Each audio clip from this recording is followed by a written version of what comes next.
I look Esta forward to sesión va a that. ser en inglés, las dos primeras charlas y después en castellano, ¿sí? Vamos a comenzar porque estamos muy pasado el tiempo. Hi, so we have the next speaker is Jamee from the Philosophy Department of Tufts University. So Jamee, it's your time. Thank you. Great. Well, thank you so much for having me and for letting me present virtually. I wish I could be there in person. I do have my mate here with me, though, to get into the spirit of things. So today I'm going to be talking about theory-mediated detection of novel phenomena in astrophysics. The plan, I'm going to talk a little bit about theory-mediated measurement, give you some motivation for thinking about that. I'm going to describe a particular interesting case study, the purported detection of this feature called the photon ring. And then I'm going to do a little philosophy and do some comparisons to other theory-mediated detections in order to draw some conclusions. Okay, so to start off, there's been lots of recent work that emphasizes the kind of virtues of theory-mediated measurement. So people like Morgan and Morrison talk about the role that models play as mediating instruments between theory and the world. Aaron Tal has done interesting work on that recasts measurement generically as a model-based inference. Elisa Bokulich has some nice work that sets up a kind of taxonomy of model-laden data, and importantly, argues that models can be used to improve data. And George Smith has done work arguing that you can get really high-quality evidence from theory-mediated measurement. That is to say, all of these people are arguing that the use of models within the measurement process and doing sort of theory-laden measurement can actually improve the quality of your measurement. So the use of models in the measurement process is both normal and often virtuous. However, there are some traditional concerns about theory-laden measurement. The use of models in theory in the measurement process can lead to systematic bias and, in bad cases, inferential circularity. So I take it that this is most problematic when we get any outcomes that are in conflict with theoretical assumptions that we've baked in are either unlikely or impossible just based on the experimental design. That is, you can't measure anything other than what you're expecting to measure. And secondly, when there's no independent checks on either your assumptions or the final results. And so I've done some work in this area along with Juliusz Doboszewski, who's also on this, going to be talking next. And suffice to say, I think that the theory-ladenness of measurement can still be a problem. Okay, and it seems like the theory-mediated nature of measurements might be particularly problematic in a context like astrophysics. Why? Well, first of all, there's a lack of controlled interventions in astrophysics. We typically can't intervene on the targets we're studying. And second, it's often very difficult to disentangle different confounding effects in astrophysics, as is in the case of the case study I'll look at. It's just often not possible to separately measure the different contributions of different phenomena. So the question that I want to ask in this talk is, when is it okay to rely on model-dependent methods when detecting novel phenomena in astrophysics? A context where it might seem that model-dependent methods are especially risky. And this is a particularly pressing question, I think, because there's been a lot of recent progress in astrophysics in detecting novel phenomena in the context of black holes and gravitational waves in particular.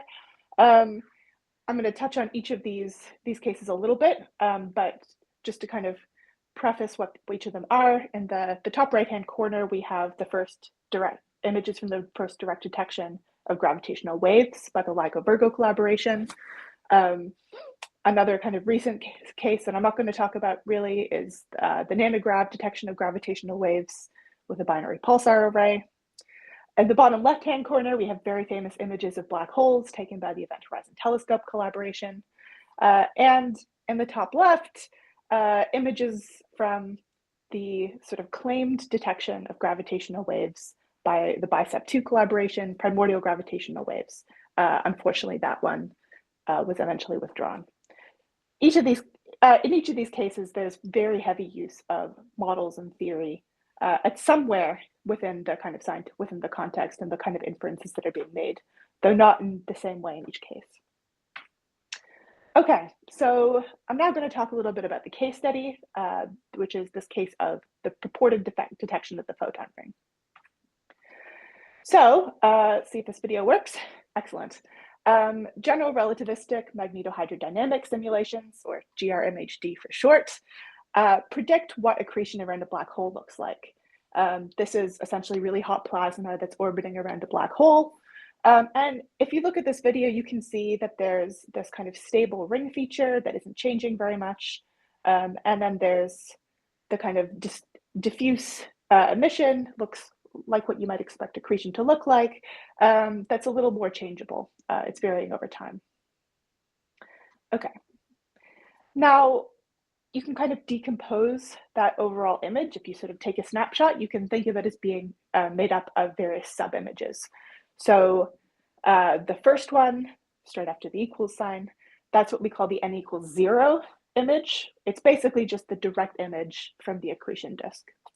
Then we have the n equals 1 photon ring, which is really what scientists are trying to detect at this point.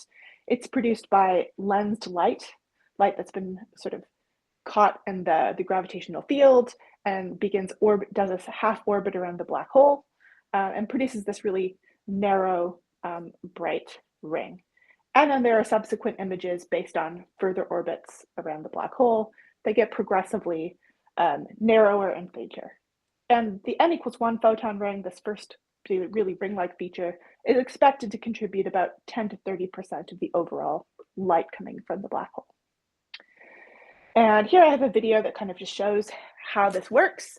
So n equals 0, that corresponds to that image where light is just coming directly from the black hole. It's being bent a little bit, but it's not doing any spins around the black hole. And so this ends up producing this direct image, this diffuse emission. N equals 1, this is the first photon ring. This is where you get photons taking a half orbit around the black hole before they escape and are detected by telescopes. And so you get this lovely ring feature, the photon ring. And this can happen sort of indefinitely as photons take more and more loops around the black hole. So n equals 2, they're doing 2 half turns, 1 full turn around the black hole before they escape, and so on and so forth. And when you put it all together, you get this overall image. That's actually what we see if we look through the telescopes, or at least it's what we would see if we had a perfect resolution in our telescopes.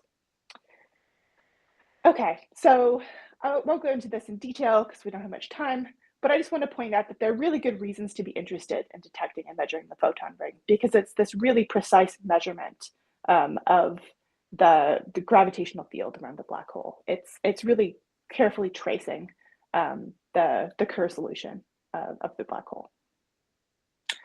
The people doing this work from an astrophysics perspective are the Event Horizon Telescope. The way that they kind of gather this light is they have a virtual telescope the size of the Earth, using telescopes scattered around the globe. Of course, if you had a full telescope the size of the globe, you'd have a lot more data. The data they actually collect based on the small number of telescopes is very sparse. And so generally, in order to go back and sort of recreate what the original image would have looked like, you're having to sort of fill in a lot of those gaps and make a lot of assumptions about properties that the image might have in order to kind of build in enough information to get a single result. But what I do want to emphasize is that process itself, the kind of just image generation in general, is not a particularly theory-laden process, and that the assumptions that are built in don't really rest on features of the black hole itself. Now, the challenge that astronomers face is that they have limited angular resolution. And so if you want to detect the photon ring, you're having to get a much higher resolution image than is currently available. Even if you're limited to telescopes on the Earth, the sort of maximum angular resolution you can get is something like 15 microarc seconds. If you wanted to actually resolve the photon ring, you need something that's going to resolve on the order of 4 microarc seconds. So if you want to get from what we have to what we want, you have to do what's called super resolution and build in additional assumptions that sort of go beyond the resolution of the instrument. Now, there was one attempt to do this in 2022. Avery Broderick and others used a process called hybrid imaging, which, in their own words, combines imagery construction with modeling specific expected features. Essentially, what they do is they use 2 different models to try and separate out the different parts of the image. One model is this flexible, unconstrained raster model. Basically, it's just very unconstrained, and it's supposed to capture that direct image, the diffuse emission that's not doing turns around the black hole. And on the second model they use is a thin ring model. So they're trying to use that to just pull out the photon ring and nothing else. And indeed, they claim to have made such a detection using this method. So they say things like, we are able to isolate the n=1 photon ring from the surrounding diffuse emission.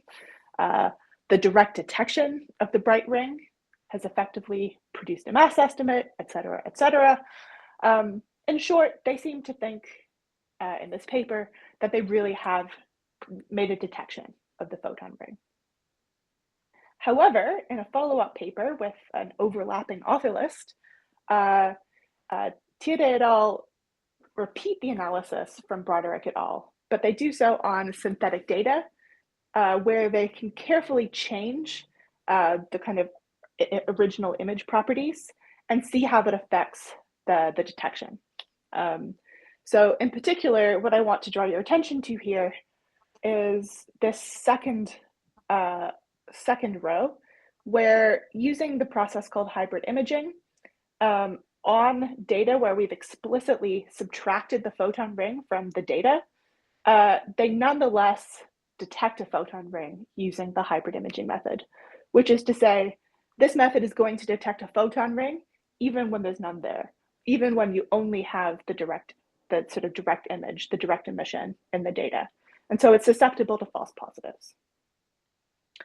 There are a few other takeaways from this, but the key thing I want to point out really is just that there's this false positive. The method will isolate a thin ring type feature, even when the ring has been removed by hand. And in general, all of the measurements are sort of biased towards the direct image. The problem, which is you might be able to see already, is that the direct image is already kind of ring-like. So if you're going to try and extract a ring-like feature, using this kind of ring model method, you are going to pull out some of the direct emission as well. Okay, so that's the sort of main case study. I'll turn now to sort of thinking through what went wrong in this case and what some future prospects for detection might be. So the Tiede et al. Response paper interprets the problem something like this. They think that making assumptions about the photon ring in the process of detecting it weakens or undermines the detection claim. So they say the most compelling detection might not require the assumption that general relativity is true, while a somewhat weaker claim of detection might test for the presence of this feature under the assumptions of GR. So what they're saying here is that if you build in more general relativistic assumptions, your detection claim gets correspondingly weaker. I think this is too strong, both because theory-mediated measurements can be very compelling. So see some of the work that I mentioned at the beginning, including Smith and Seth, and indeed can even be theory-mediated measurements can actually be better than more agnostic alternatives. So we see this in the case of LIGO, which detects gravitational waves using gravitational wave interferometers. I'm not going to go into the details here because this is a short talk, but feel free to bring it up in the Q&A. What I do want to emphasize, and I apologize for the very wordy slide, the LIGO-Virgo collaboration uses multiple different detection methods. In particular, they use both a modeled search pipeline and an unmodeled search pipeline. The modeled search pipeline uses templates and a process called match filtering in order to extract a signal from very noisy data, whereas the unmodeled search just looks for excess power in the detectors, and in at least 2 detectors at once. Now, what I want to say here is that actually the modeled search seems to be better than the unmodeled search in at least 2 senses. First, the detections have a lower false alarm rate, which is to say they have a higher statistical significance. So in this case, in this way, the confidence in the detection is higher in general. And secondly, the modeled search is less open to alternative interpretations. So if you just look for excess power in the detectors, you're also going to pick up on various kinds of glitches that occur in the detectors that have nothing to do with gravitational waves. And so if you want to be sure that detections used based on the unmodeled search are in fact gravitational waves, you're actually going to have to look at the waveform morphology and build in theory at a later stage in order to actually sort of convince yourself that this is a gravitational wave rather than some other effect. And this is just a quotation from the LIGO-Virgo collaboration where they say something similar here. Now, the LIGO-Virgo case seems like one where modeled-based searches are better, but there are some important differences between the LIGO case and the Event Horizon Telescope case. So first, in the LIGO case, gravitational wave signals are uncorrelated with their background noise, which just makes it easier to use a model-based search to separate out the signal from the noise. In the black hole case, in the photon ring case, the n equals 1 photon ring just is correlated to some extent with the n equals 0 direct emission, and that they're both ring-like. So separating them out is just harder. And secondly, the LIGO-Virgo or LIGO-Virgo-Kagra detections involve at least 2 detectors. You have to detect them to detect the gravitational waves with multiple detectors at once. And so that this is just a sort of independent check, and it's just hard to see what you could do with the Event Horizon Telescope that would correspond to that. And I also want to emphasize that there are some less happy cases as well. So in 2014, BICEP2 announced the detection of primordial gravitational waves from the polarization of the cosmic microwave background. And it turned out that inadequate modeling of the B modes failed to account for a different source of polarization. Essentially, they didn't model the dust adequately. And so what they thought was a gravitational wave signal could actually be attributed to a different cause. Now, it's worth noting, though, that the problem was not in the modeling of the signal of the gravitational waves themselves, but rather in modeling background contributions. Okay. So, and how experiments end, Galison talks about 3 strategies experimenters have for separating out background contributions: construction, measurement, and calculation. Construction means you set up your instrument to kind of be isolated from other contributions. Measurement means you're actually separately measuring those contributions so you can subtract them. And calculation means you actually have to calculate what the contribution is so that then you can subtract it out, but you can't measure it separately. And in the case of astrophysics, because of some of the epistemic situation of astrophysics, it's often not the case that you can do 1 and 2. And so that seems to be part of the driving force behind what makes the photon ring detection tricky. Now, in the last 2 minutes or so, I'm just going to talk a little bit about future prospects. You know, we don't think we've detected the photon ring yet. What would it take to actually do so? I'm not going to talk about this slide too much because of time, but what I want to point out is that we really do think there's a photon ring there. The truth of the photon and the existence claim are not really in question. What's in question here is the justification. It's whether or not we have a reliable process that isn't susceptible to false positives. So what is actually needed for 3? It's going to depend in general on, what we think counts as a detection depends in part on what the kind of consequences of getting it wrong are. in the context of astrophysics, usually we want to balance the scales against false positives. Why? Well, mostly we just don't want to lose the Nobel Prize, I guess. But in general, it's a very high bar for detection of novel phenomena. Now, here are some prospects for future detection. We could do so by expanding the array, although one problem with that is that it's just not going to be enough. If we go to space, there's much sort of better chance of actually being able to improve the resolution, and that's one way forward. That has a chance of resolving the photon ring, though it'll probably also have to build in some additional assumptions. What would it take for something like hybrid imaging to detect the photon ring?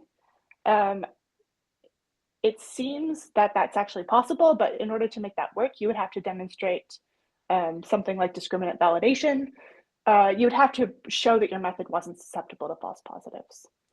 And there are some other options, such as something Palumbo et al. Suggests for using polarization flips.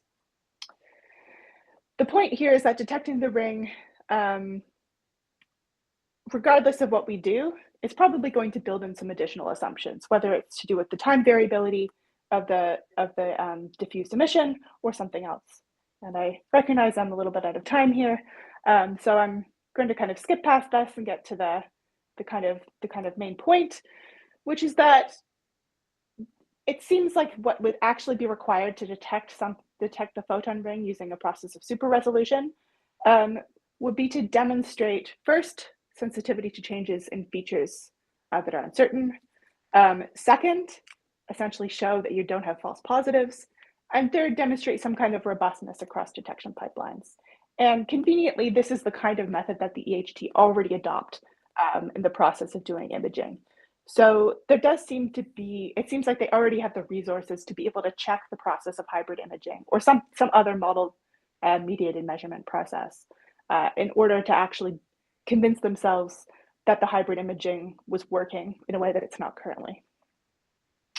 Okay, so I'll end it there. So in this talk, hopefully, I've shed a little bit of light on an interesting episode in black hole astrophysics, to some extent extended the scope of discussion of theory-mediated measurement and contributed to a broader defense of theory-mediated measurement as a source of high-quality evidence. That part went by a little bit quickly, but I do think that there's real scope for detecting the photon ring by building in more theoretical assumptions rather than fewer.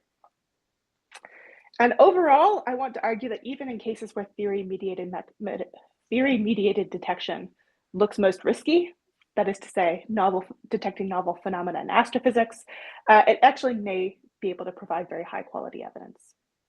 Thank you.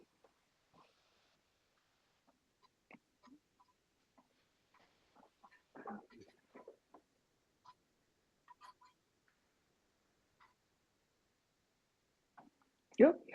Don't put that there, I guess.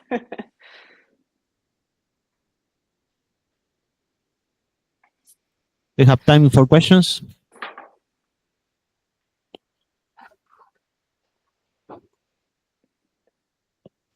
Hi, Jamie. Maxi here. Thank you for your talk.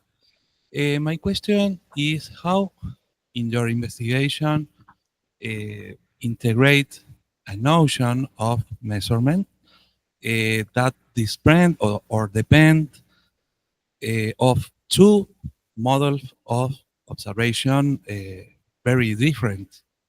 VSET for the one side and EHT for the other side. What do you think about?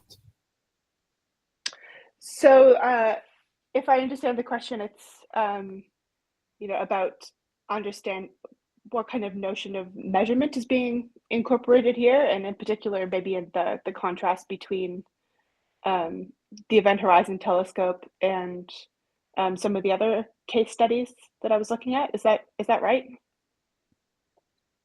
Sorry.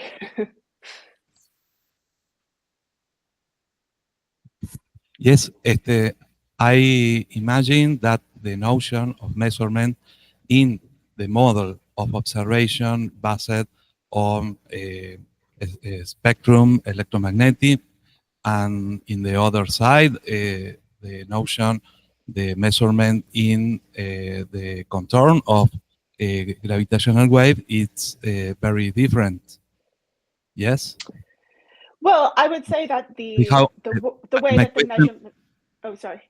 Sorry. My question is how integrate a same notion of measurement who desprend the both models very different. Yeah. So I think that it's true that these are extremely different kinds of measurement. In some sense, yes, one is detecting photons. They're combining they're combining signals from multiple telescopes to get interference patterns in order to make an inference about what the original thing looked like. And in the gravitational wave case, you're also using an interferometer, but a very different kind of interferometer, where essentially you're seeing how the arms of that detector sort of bend and stretch in response to a gravitational wave. And again, you get kind of sort of interference patterns from which you can see the gravitational wave effects. Now, they're very different measurements, but I think if you, in terms of a sort of philosophical notion of measurement, I like to think of measurement in something like the way that people like Aaron Tall and Wendy Parker in philosophy have been thinking about it as a kind of model-based inference, where you have you treat the measurement as a kind of physical interaction between the thing being detected and the detector, but this is all understood in terms of some kind of model of the detector that you have, and then a kind of model, an inference based on that model to some kind of measurement outcome. And I think that the kind of notion of measurement that they're using in terms of a kind of model-based inference is able to kind of capture, I think, any kind of measurement, regardless of how different it might be. It's just that the particular model of your measuring instrument is going to change, but the kind of higher level abstract notion of measurement should be the same. Hello, Jamie. Thanks for the talk.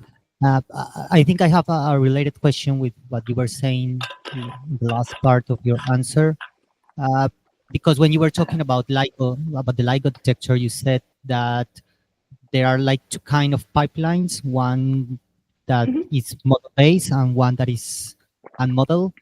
And I would, I don't think I understand how the second one works in how is it unmodel? Because like you were saying, no, like Aaron Tal and Chang and all these people argues that you always have some theory-mediated thing, or at least a model. So I would like just to know how do they regard that the second pipeline is unmodel? Thanks. Great. Yeah, great question. So I think in the kind of Aaron Tall type way of viewing measurement, it's true that any measurement is going to be model mediated, in the sense that you always need a model of your measurement process, a model of the detector and how it interacts with the thing that you're trying to detect. Now, in the context of LIGO specifically, they make this distinction between their modeled and unmodeled searches, or if they're being careful, maybe they're modeled and minimally modeled searches, between one that's explicitly using a model of gravitational waves, a model of the kind of the specific signal they're trying to detect, versus one where you're being much more agnostic about the particular form that signal is going to take. So, it's true that both processes are model mediated to some extent, but specifically in the contrast between whether or not the extent to which you're building in assumptions about the specific signal that you're detecting. That's the contrast between the modeled and unmodeled in that context. we have time for the last question. Hi, Amy. Thank you for your talk. I didn't get which black hole you were talking about. Is it the one that is at the center of the galaxy, Sagittarius A? No. So in this particular, I didn't mention that, so there's no reason that you would have picked up on it. They're doing trying to detect the photon ring on M87 star. So M87 galaxy is a nearby galaxy with a supermassive black hole that is so much larger than Sagittarius A star that it, despite its much greater distance, it takes up a similar kind of size in the sky, which makes it, because it's so much bigger, it actually changes a lot more slowly, which makes it a sort of easier case for detecting and modeling, which is why the focus tends to be on M87 first, and then we see if we can do Sagitt A star second, because it's a more tricky case. Okay, so just wanted to comment on that, because there's this interesting work done by Santibáñez, Gustavo Magallanes, Sergio Mendoza, and Alejandro Cruz Osorio that made this kind of measurements on Sagittarius A and found that it seems to be two black holes orbiting, one really big one and another black hole orbiting around it, which this work may be of interest for you. So yeah. That sounds very interesting. I haven't come across it, but yeah, I'll have to look into it. Yeah, because besides the plasma properties and the emissions, they also taking into account the kind of space-time geometry that it's been formed by these two eclipsing black holes. So that's an interesting model too. Thank you. We ran out of time, so let's take it. Thanks, everyone. I have to go teach a class now, so I'm going to head out, but it's been wonderful talking to all of you. Okay, Juliusz, could you share your screen? Yeah, for sure. I hope you can hear me well. Please let me know if that's the case. And I think you should now Okay, be able to see my presentation. Is that right? Okay, so he's going to talk about black box, black hole inversion. So 20 minutes and then 10 for questions. Thank you. Amazing. Thank you so much. It's great to be here. Big gracias to Maxi for inviting me here. It's an amazing conference, amazing community. I really wish I could come in person, hopefully in one of the future editions, which I definitely hope will happen. And yeah, I will talk about black boxes and black hole imaging, so issues related to the philosophical notion of epistemic opacity and some of the concerns about machine learning you may have. This is joint work with Jamee Elder. And this is the plan of this talk. I will kind of motivate it, talk about opacity, talk about the EHD that Jamee already introduced to some extent, about machine learning, and then kind of present very briefly a framework that is kind of philosophically motivated, and I think it's useful for thinking about some of these issues related to trust and explainability and understanding in astrophysics. So the kind of general context of this talk is black hole imaging, which I use here in a broader sense as kind of subsuming the effort of collecting data, producing images, so black hole imaging in a narrow sense, and estimating source parameters. And you have seen these pictures many times over with the M87 over here and Sagittarius A star here, produced by the Event Horizon Telescope collaboration. And this is a kind of history and philosophy of astronomy conference, so I will not even be trying to convince you that they're important. I hope we're all on board. But the important thing to note about these images is that the EHT faces data analysis bottlenecks. In the sense that data analysis is slower than data collection. There's a backlog of collected data.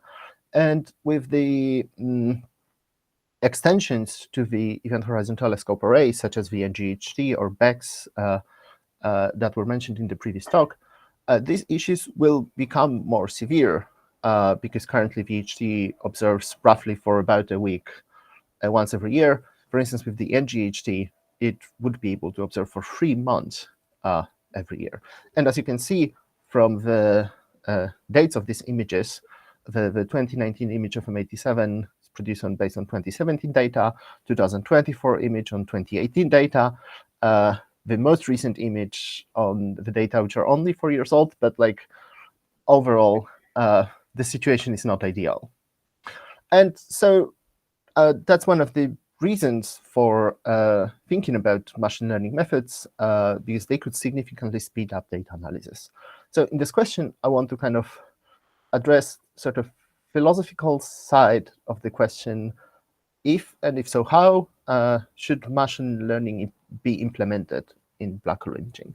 And our position will be that, well, this is kind of like a contextual question, and depending on the other features of the experimental context, we should be more or less concerned about some of the opacity associated with machine learning. All right, but you could say, well, Juliusz, you have been talking about opacity, but what is it? What does that mean? So opacity, or epistemic opacity, I will simply talk about opacity, is one of the focal notions in philosophy of computer simulations and machine learning, and it's usually tied to the complexity of a computation, because there are too many steps, or the deep, if we're thinking about deep learning network architectures, the complexity of that entity is simply too large for us to follow in reasonable time. So for this reason, we can think of them as black boxes, which give us, given some input, return some output, but extracting from them the question about why the model returned the particular answer that it did may be very difficult or even impossible. And from a philosophical point of view, the opaque models lead to at least two main types of problems. The first is challenges for model validation. If it is difficult or impossible for us to understand the internal logic behind individual predictions, we may have fundamentally issues with trust in the model. And as Watson puts it, how can we be sure that the model is right when we have no idea why it predicts the values it does? And furthermore, with opaque models, one could be concerned about gaining understanding from it. Because if the features that account for the successes and failures of some models, maybe opaque models or maybe models of Sagittarius A star, in simulating some aspects of these systems are not fully understood, well, what is it that we're learning from them? So in philosophy of machine learning, these kinds of concerns were kind of like motivated many authors to push for what is sometimes called explainable or interpretable artificial intelligence or machine learning. So figuratively speaking, one wants to pry open the black box and look into it and extract some kind of understanding about what the model is doing. But these kinds of programs are not without their own programs. So some philosophers remind us that reliability could be established without understanding of the inner workings of an inference method. Furthermore, perhaps if we're in a situation where we have previous theoretical understanding of a system, we could gain understanding even from machine learning models, because the kind of uncertainty about what is it that the model is doing can be sufficiently, what machine learning model is doing can be sufficiently low. And furthermore, programs for explainable machine learning face their own problems and limitations. So this is kind of like the landscape of the brief introduction to opacity and the landscape of some of the responses to it. And I will now spend some time investigating two questions. The second, they sort of feed into each other. The first is, are there any forms of opacity already present in black hole imaging?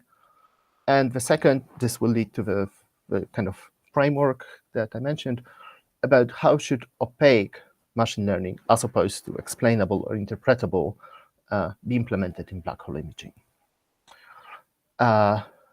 Yeah. And so for this, I will briefly talk about the VHT and Sagittarius A star. Jamie already kind of did a lot of work in setting up some of this, but so just as a brief reminder, one of the sort of like important aspects of what will be happening will be the general relativistic magnetohydrodynamic simulations, which predict with high accuracy about what accretion onto a black hole, or in principle, other more exotic astrophysical objects look like. Here's a snapshot of one of these simulations, actually exactly the simulation that Jamie was showing us a video. And the EHT, as we know, is this array of radio telescope separated by very long distances that allows it to gain sufficiently high resolution to image these very distant sources. And in the EHT discovery or detection papers, one of the strategies that they use is the strategy of robustness, which basically includes convergence of independent imaging here in the narrower sense methods.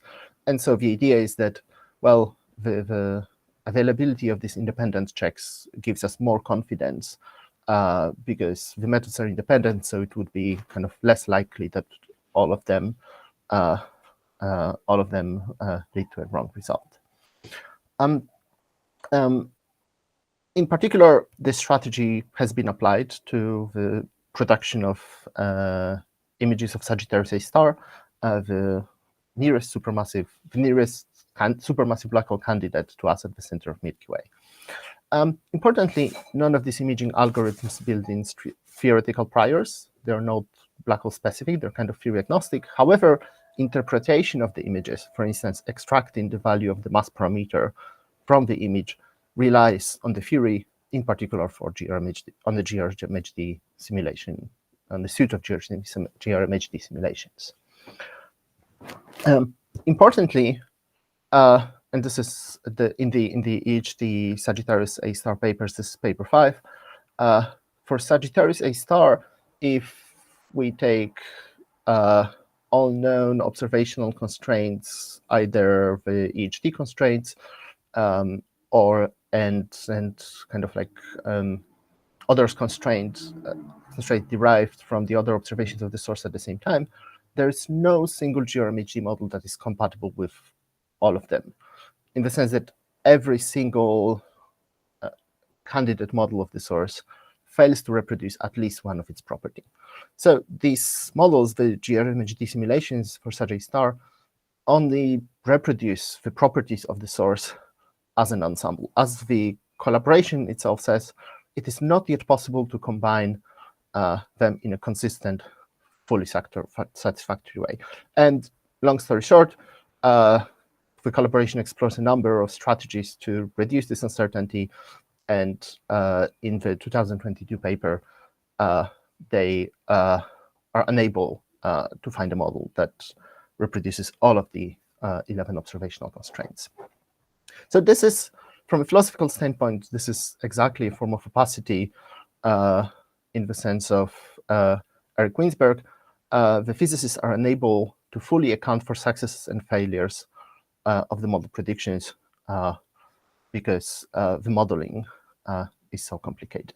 So there is already a form of opacity present in black hole imaging. That is the opacity of GRMHD simulations. Yeah. So now let's move to machine learning. Because machine learning is next to computer simulations. Machine learning is sort of the inference method that may introduce various forms of opacity. For instance, maybe we have some astronomical problem, like a classifier problem, and we want to simply throw a deep neural network at it and utilize that in further work. On the other hand, philosophers remind us that these models raise fundamental issues of trust. Should we trust machine learning in astrophysics, and in particular in black hole astrophysics? Well, we think that sometimes yes. And let me begin with a case study. We think that this is a case study where there is an apparently successful use of machine learning for large astrophysical catalogs, which we think does not raise fundamental issues of trust on the basis of the opacity of the classifier. So the case study is AutoML and asteroid trails, which I think you can see here on the picture, and the Hubble data. So this method kind of like works in stages. Sorry, this application of machine learning to astrophysics works in stages. It involves a citizen science phase where volunteers identify images in some subset of the catalog data. Then there's a training phase where the AutoML is trained on the outcome of phase one. Then there's the application phase where the AutoML is kind of like extended to the full catalog, and then an additional phase of validation where the expert look at the outcome of the AutoML and say pass or fail for the newly identified candidates for asteroid trails. So this is we think an interesting and instructive use of machine learning, which, at least on the grounds of philosophical concerns about opacity and understanding and link uncertainty and things like that, does not seem to raise fundamental issues of trust. So what are some of the features that make this AutoML reliable despite its opacity? First, it's implemented in the previously explored regime. Second, in principle, one could go through all of the data by other means, and these results are validated by an independent method that is the experts sort of like look at it and provide kind of like a further check against possible errors that the machine learning algorithm could introduce. Okay, so this we think is one of the better cases. Now let's very briefly talk about 3 examples of machine learning in black hole imaging more specifically, and then let's ask a question, oh, okay, are they like AutoML or are they unlike it? So there is a lot of machine learning approaches that have been proposed in the context of black hole imaging. We'll only discuss 3, but there's a lot of more, and I'll be very happy to give you references to Kinner, Singularity, VLIBnet, and many others. What I think is philosophically important about this is that these applications of machine learning all kind of aim to solve particular problems. And in most cases, the issue is really scalability of a reconstruction or parameter inference algorithm. In other words, all of these things that these algorithms try to do, we could do with other means. It's just very computationally expensive to do so. And so, for instance, in the R2D2 algorithm, there is a sort of like a series of deep neural networks that iteratively reconstruct images. And at each stage, it produces an updated image and an estimate and some residuals, and kind of iterates that process. And because DNN does this very fast, that could address the scalability. a different situation, which does not involve imaging in the narrower sense, but an inference problem, is using deep neural networks to quickly solve Bayesian inference problems. And our third case study is the Primo algorithm. Some of you may have seen an image that I will show in just a moment. So in Primo, one tries to construct sharper images from the same HD data. It's trained on GRMHD snapshots. This will be important in just a moment, and builds in some strong physical assumptions. This algorithm does not use a deep neural network. It uses a different sampling approach. So it is not likely to be considered opaque on the same grounds as kind of your typical machine learning approach in a way. So those are the images that I mentioned, the Primo images, which some of you may have seen. An important feature of this algorithm is that it provides super resolution. So it goes beyond it produces images that go beyond the even nominal resolution of the array. And Primo can do so, at least if you believe that the GRMHD simulations it is trained on are in some sense correct, because it correlates these kinds of low resolution features with the high resolution features. And so that's the reason why it could give you something at extremely high resolution. So yeah, here you can see the original M87 image of M87 image, the Primo image, and the kind of blurred image of the HD resolution. All right, so what have we learned? Well, we have learned that first of all, there is we think that there is an illustrative case of AutoML, which seems to be a successful implementation of opaque machine learning methods without explainability or interpretability. Second, we've learned that there are many proposed machine learning methods for black hole imaging with very different goals. And we saw that Primo relies on GRMHD and some other strong physical priors. So yeah, in the last 2 or so minutes, I will very briefly take you through the framework for thinking about reliability. So if our framework kind of has sort of like 2 components, kind of like 4 conditions, and it splits into 2 subcases. The first subcase is so first of all, the framework has 2 kind of like obvious requirements, that the training data set for the algorithm should be large and diverse enough to allow for a wide range of possibilities, and that the bias that may be introduced through these choices is tracked somehow.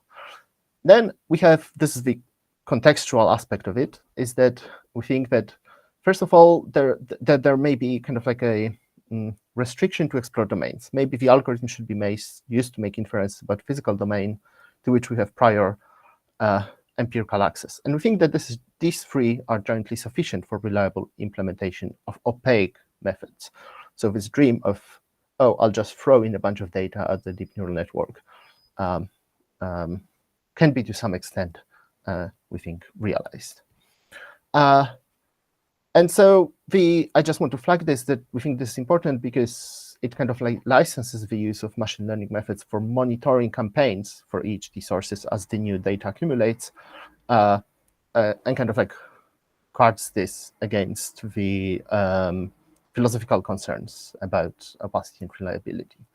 But you could say, well, okay, this is explored domain. What about unexplored domains, new domains, maybe new resolution?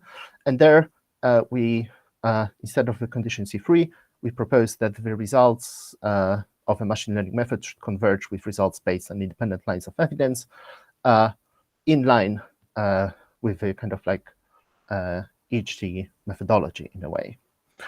And we think, but I'll have to gloss over this, that the 2 of these cases seem to meet these conditions, but Primo is more problematic because arguably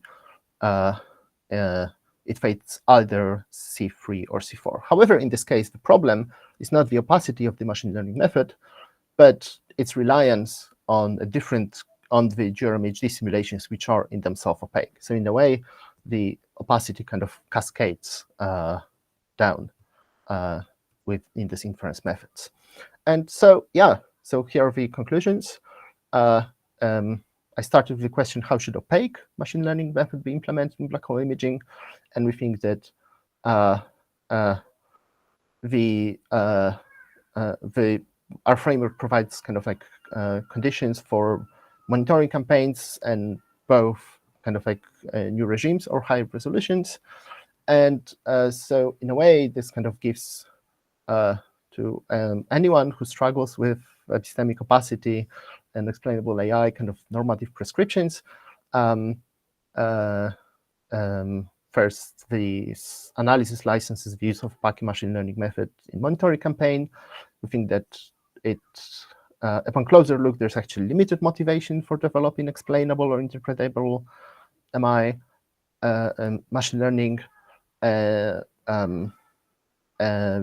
The current robustness arguments seem to be a reliable method for implementing machine learning at new resolutions, and that Sagittarius A star provides a very cautionary tale about opacity and potential bias. And furthermore, there are also a few lessons for philosophy that the EHD methods seem to be an interesting way of establishing reliability for opaque machine learning. This is a very difficult epistemic situation, but if something like this works, even in this challenging situation, maybe we should be more optimistic about finding other context dependence arguments in other areas, not just astrophysics. And I think I will conclude here with a few slides of references. Thank you so much for your attention, and I look forward to the Q&A. Okay, thank you. We have 5 minutes for 1 or 2 questions. Hi, Juliusz, Maxi here. Sorry, my English is very poor. My question is, if you consider any type of validation in the context of the imaging of black hole image, and in the context of implementation of machine learning algorithm. Yeah, thank you, Maxi. Your English is so much better than my Spanish. Right, so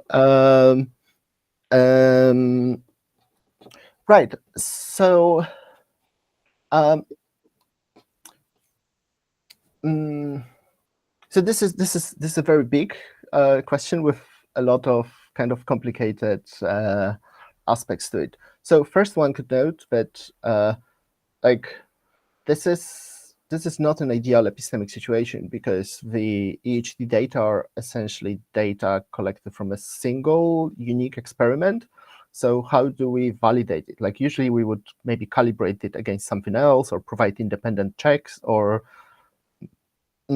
something like this, right? So what the collaboration is doing, like is that they perform a lot of checks to make sure that the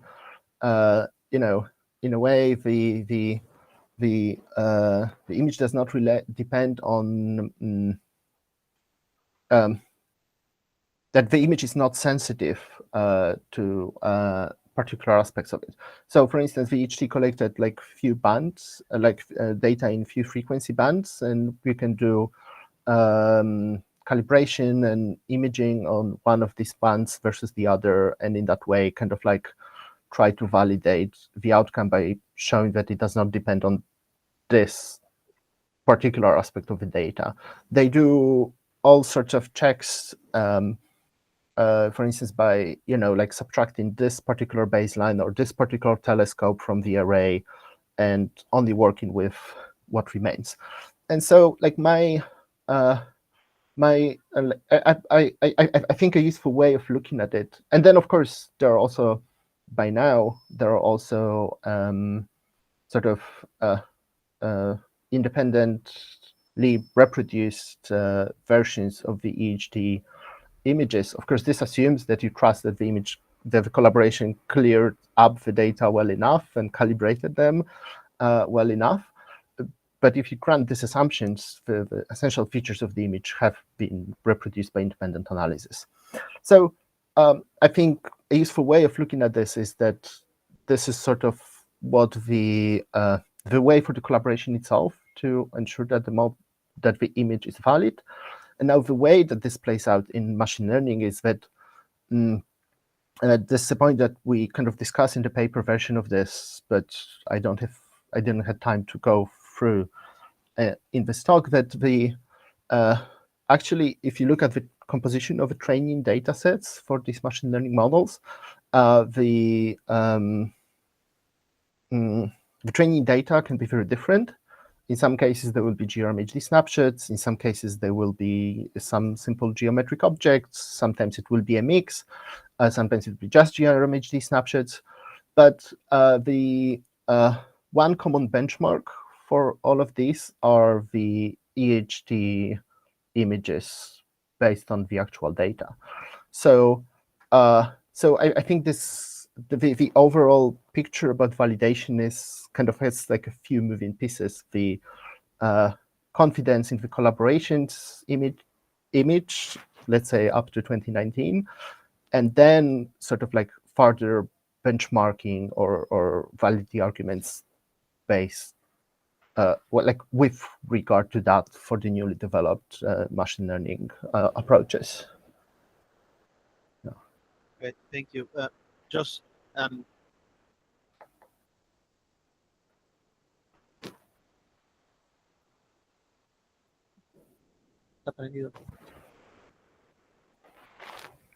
Now you can hear me. Yes. Yeah, I can hear you well. Sorry, I will make a very small question. Your talk was based on opacity in machine learning. I don't know if you read Column 3 about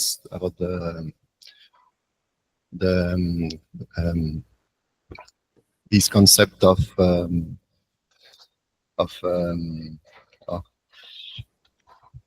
I'm sorry, of representational opacity, and the issue of machine learning in representational opacity, and if this is an issue in particular in what you have seen in machine learning for astrophysics.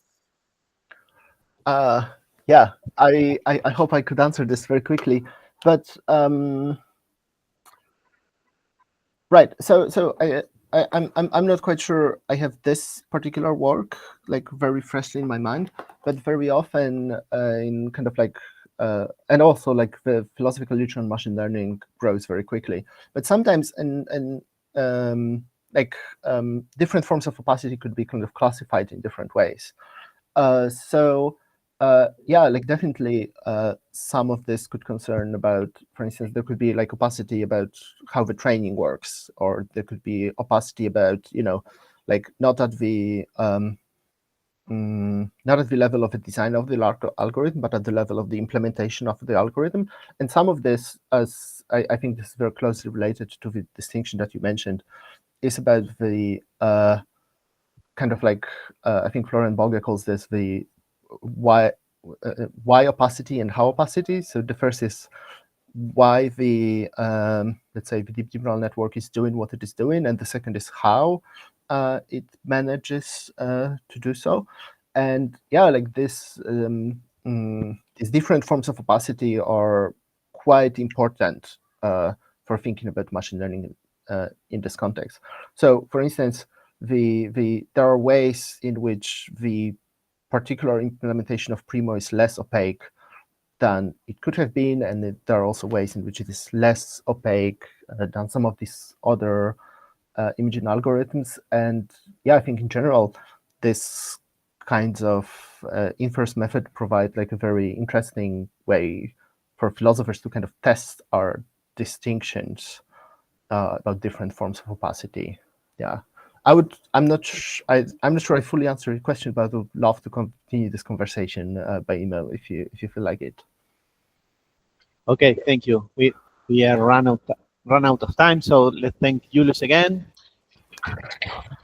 Thank you so much. Okay. The next talk is in Spanish. La próxima es en español.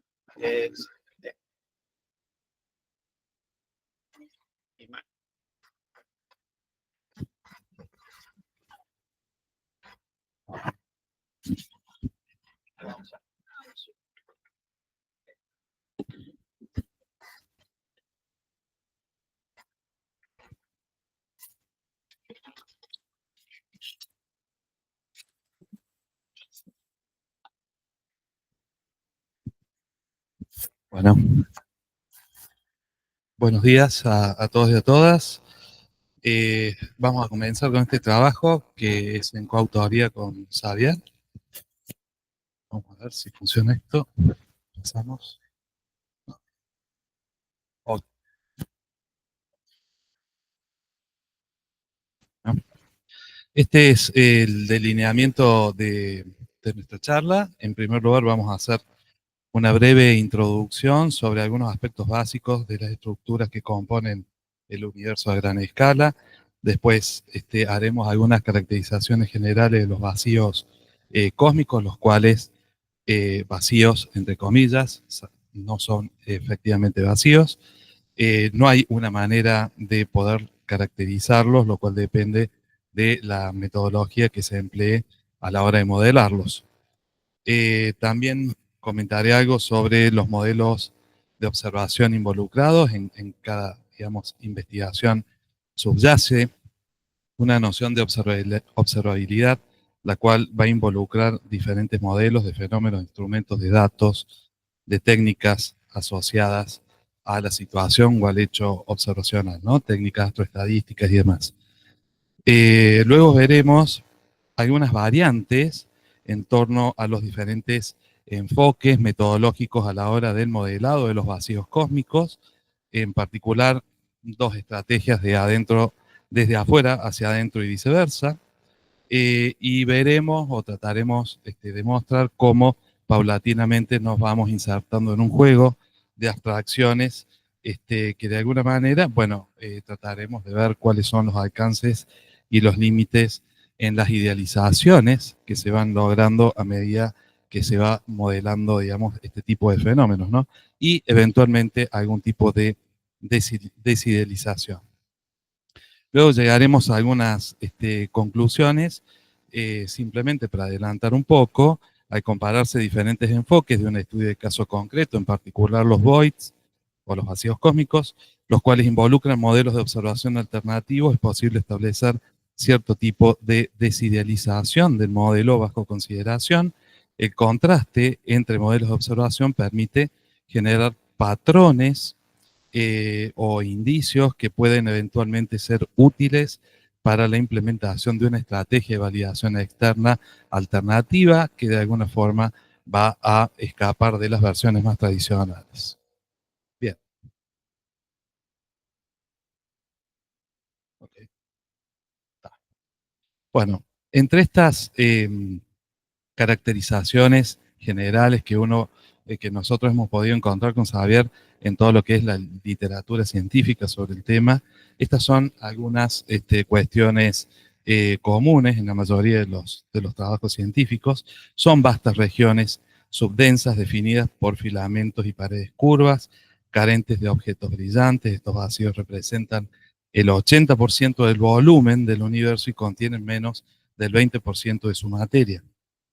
La identificación y la clasificación depende de su tamaño, desde decenas hasta cientos de megaparsecs, como ya veremos al final de esta charla, y bueno, una serie de propiedades o cualidades que tienen que ver con la forma, la esfericidad, la orientación, la elongación y, por supuesto, el entorno estructural y jerárquico en el cual están inmersos estos vacíos y forman parte de la red cósmica. Su dinámica a gran escala es otro aspecto importante de expansión y contracción que de alguna manera va afectando todos los procesos astrofísicos asociados a la materia que contienen en forma de halos, de gas, de estrellas durante la formación y la evolución de las galaxias en su interior. Repito, el término vacío es metafórico, así como son muchos otros términos en astronomía, materia oscura, energía oscura y demás. El término surge, me imagino yo, que es de, bueno, la incapacidad de poder observar o alcanzar con los instrumentos vigentes, digamos, y poder entender cuáles son las estructuras que están en su interior, ¿no?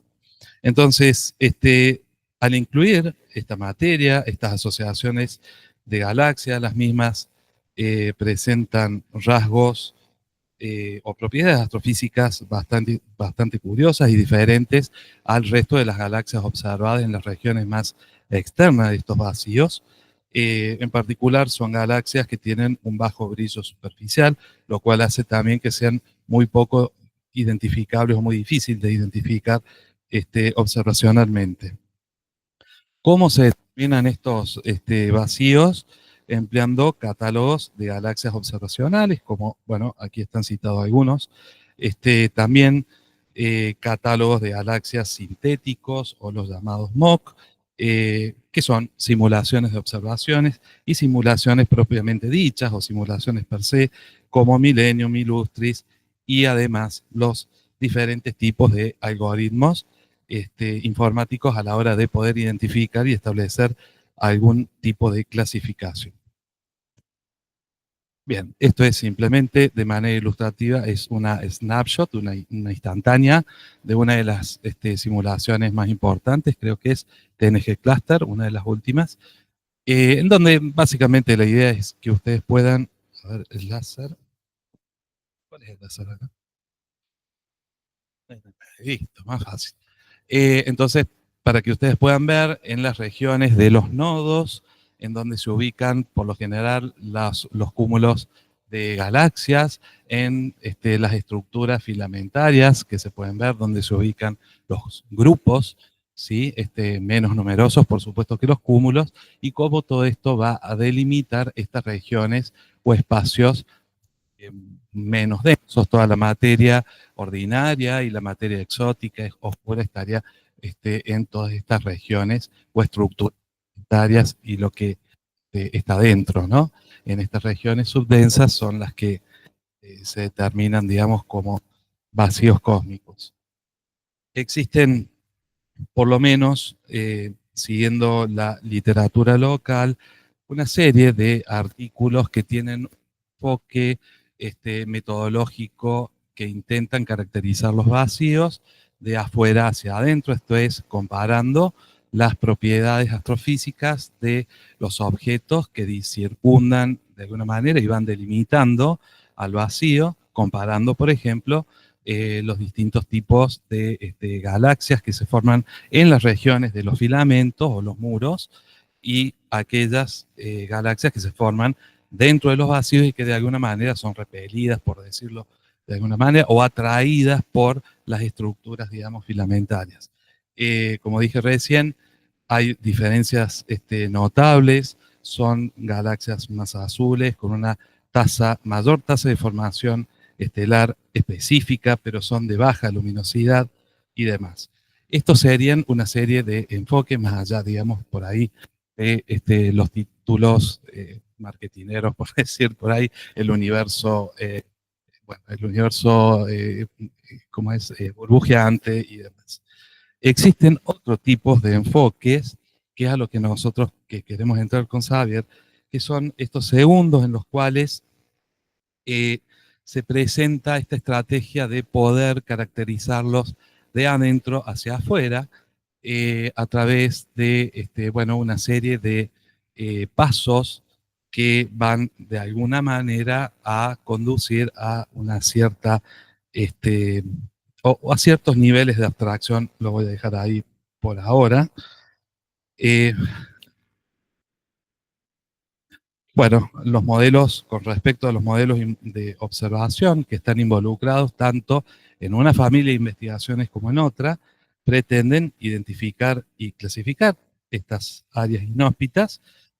Como ya dijimos, esto depende de la observabilidad que subyace y también, bueno, esto le va a gustar a Hernán, que anda allá atrás, el escenario, ¿no es cierto?, que tiene que ver con cuestiones en torno a la perspectiva, el punto de vista y las escalas de observación, entre otros aspectos epistémicos que van a conducir a estos niveles de abstracción distintos. Estos modelos comprenden otros asociados a fenómenos involucrados, como los instrumentos, accesorios y demás piezas de equipos, como ya mencioné. Y bien, uno podría, de alguna manera, en este punto, entender estas dos estrategias, ¿no? Por un lado, se observan ciertas propiedades astrofísicas de las galaxias, que son los trazadores o estos cosmic flows, que contornean y delimitan los vacíos, comparando las galaxias que se han formado en tales entornos subdensos con aquellas que están fuera de dichas regiones. Por el otro, que es la segunda familia de enfoques que nosotros hemos visto, ciertas propiedades de los vacíos, como la abundancia en el universo, sus movimientos propios, su volumen y su forma, son modeladas mediante técnicas geométricas, topológicas y además de aproximaciones numéricas. Ambos modelos de observación, si uno los clasifica, digamos, como dos grandes familias, van a utilizar simulaciones computacionales para validar a través de diferentes estrategias, bottom-up, top-down o lado a lado, las observaciones realizadas en cada caso. Bien, con respecto, nosotros nos vamos a centrar, como dije, en este segundo grupo, que tiene que ver, digamos, con la variante algorítmica de un modelado de adentro hacia afuera. Me gustó esta cita de este artículo que pensaste vos, Xavier, sobre Sidoni, donde de alguna manera establece cierto criterio, digamos, para poder clasificar. Las caracterizaciones de los vacíos dependen del algoritmo que se utilice para encontrarlos, la forma en que se detectan, incluye en cómo el entorno impacta en la formación y evolución de las galaxias que de alguna u otra manera se van gestando, digamos, ahí adentro. En primer lugar, haciendo, digamos, una traza cronológica de cómo se han ido desarrollando estos algoritmos, tenemos este algoritmo B2, que es, bueno, una implementación en Python de otro algoritmo, que es este SOBOF, Sounds Bordering on Voidness. Emplea técnicas geométricas y topológicas, en particular teselación de Voronoi, que es que está acá, es una técnica muy común utilizada en imágenes médicas, en la formación de imágenes médicas, básicamente ante una distribución aleatoria de puntos, se intenta ubicar en un punto de referencia cuál es el punto más cercano, más próximo. El método más, digamos, básico es el de la mediatriz, establecer la mediatriz de puntos y empezar a correr las distintas áreas. Una manera de representarlo visualmente, esto más fácil, es haciendo crecer los círculos, y a medida que van creciendo los círculos, bueno, se van intersectando y van formando estos famosos diagramas. Bueno, este algoritmo utiliza este método y también bueno, que es esta técnica de Centro, que intenta establecer mínimos o líneas a partir de estas cuencas. Esto es el segundo, esto que está aquí, para generar, digamos, líneas divisorias y de alguna manera eliminar los diferentes ruidos creados a la hora de la identificación. Por otro lado, tenemos este otro algoritmo, que ya sería una versión un poco más avanzada, por lo menos distinta, en la cual intenta caracterizar estos vacíos como esferas que crecen y se fusionan, identifica y clasifica mejor las galaxias de las regiones densas con respecto a las subdensas. Es una comparativa de los dos. En este primer gráfico se ve cómo va, digamos, a clasificar Botfinder y cómo lo hace B2. Se puede ver básicamente cómo en B2 de alguna manera confunde y no suele, digamos, distinguir las galaxias que están en los entornos próximos, con lo cual esto genera que el void tenga una delimitación completamente distinta a la otra, ¿no? En este sentido, bueno, ambos algoritmos tienen el presupuesto de que efectivamente estos vacíos son esféricos o más o menos esféricos.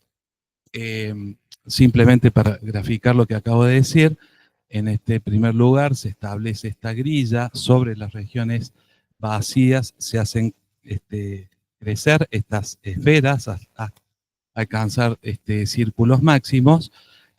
Uno puede ver en este lugar, digamos, cómo intentan llenar esta región subdensa. Todo esto en los dos casos sobre lo que es un catálogo sintético de galaxias. Esto es una simulación de una observación particular, como también puede ser una observación propiamente dicha, como en los catálogos de Sloan y demás. Bueno, acá vemos el proceso también de teselación y watershed, y se ve cómo sobre este fondo, digamos, que sería la imagen simulada, cómo van contorneando y se van aproximando de alguna u otra manera estos dos algoritmos. Uno podría decir intuitivamente, bueno, los vacíos cósmicos no son completamente esféricos, y uno podría decir, bueno, acá B2 tiene, o se ajusta más, digamos, tiene mayor contraste empírico, pero no es así. Los dos presuponen que son void esféricos, es decir, son algoritmos diseñados para modelar void de este tipo. Bien. Sí, 5, sí. Pasamos rápidamente. Bueno, existen, además de B2, Voidfinder, se ha desarrollado el algoritmo Popcorn Voidfinder, que identifica voids irregulares. Los vacíos Popcorn se definen como regiones subdensas de forma libre, construidas a partir de la unión de esferas de volumen máximo que cumplen un criterio de contraste de densidad. Esto es fundamental, es decir, que se establece un criterio para que se pueda distinguir precisamente qué tan vacío o densa puede ser una región. De esta manera se emplea una técnica matemática, excursion set. Yo no voy a entrar en esos detalles más técnicos, pero lo que intenta hacer es eliminar la superposición de vacíos que de alguna manera son generados por los algoritmos anteriormente dichos. Y existe una segunda versión de este algoritmo, de Popcorn Voidfinder, que es este segundo apartado, que bueno, tiene que ver con la extensión y la optimización. Consistió en mejorar la implementación, la eficiencia computacional, los tiempos de ejecución, escalabilidad y manejo de grandes volúmenes de datos, y bueno, resolver el problema de la fragmentación de los identificadores esféricos e incorporar el método Monte Carlo para poder, digamos, que este algoritmo pueda ser implementado en simulaciones cosmológicas. Bien, y vamos a la última, simplemente para que ustedes vean sobre este último algoritmo, cómo modela, es decir, este algoritmo tiene dos modos.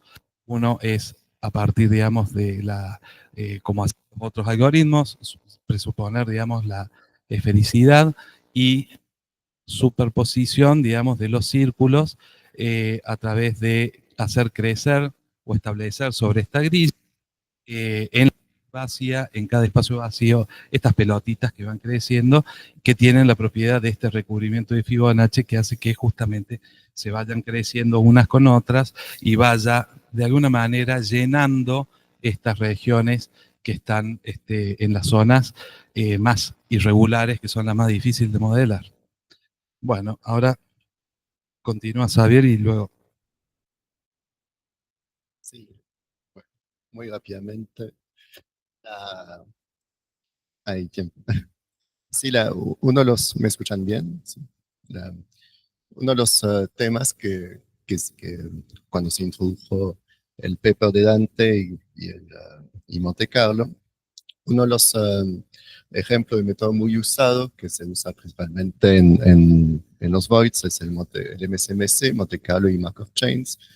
Principalmente la idea es un poco poder pasar desde simulaciones discretas a simulaciones estocásticas, en el que la probabilidad de un evento se puede fijar dependiendo, digamos, del evento anterior. En ese sentido, la propiedad de Markov resulta bastante interesante en relación a la memoria que puede pasar de un evento a otro.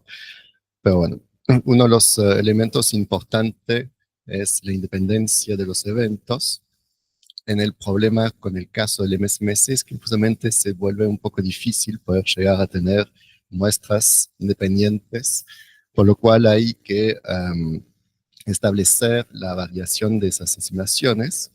Y en ese caso hay que ser muy cuidadoso en el que si malas especificaciones o pobres especificaciones pueden generar realmente resultados muy distintos.